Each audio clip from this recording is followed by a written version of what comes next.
Šiandien pasakysiu, kaip galite sužinoti, ar turite kenkėjišką programą ir kaip galite išvengti ar dezinfekuoti savo piniginę. Daugelis iš jūsų, turinčių transatlantamas, tikriausiai nekartą patyrėte, kad atlikus operacijas, pinigai įkrenta, o po kelių minučių dingsta.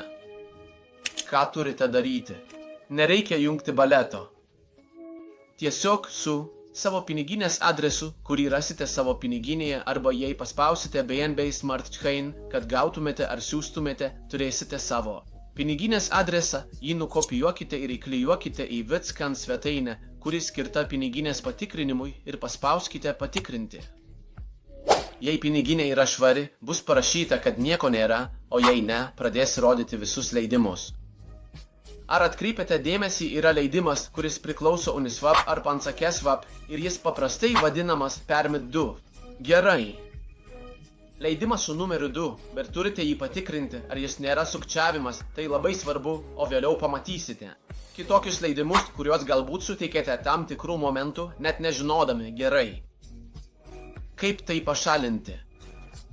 Labai paprasta. Jei matote, kad yra leidimas, kuris nėra geras, tai yra kenkėjiška programa, arba jums nutiko, kad dingo 2, 3, 4, 5 doleriai ar kas nors kito, tai kai žinote, kas tai per leidimas, ką daryti. VITSCAN svetainėje, toje pačioje svetainėje, kur patikrinome, prijungėme piniginę, paspaudžiame mygtuką atšaukti. Tam, ką norime atšaukti, gerai. Sumokėsime 0 euras ir 3 centas už dujas, įrašysime piniginės adresą ir pamatysime, ar priėmė šį tinką. Vėl dedame dėžės adresą, patikriname ir tokiu būdu pamatysime, ar bilietas švarus. Aš prisistatau, esu Marko Musumezidgata, projekto Bitcoin su K generalinis direktorius ir kviečiu jūs taip pat jį aplankyti.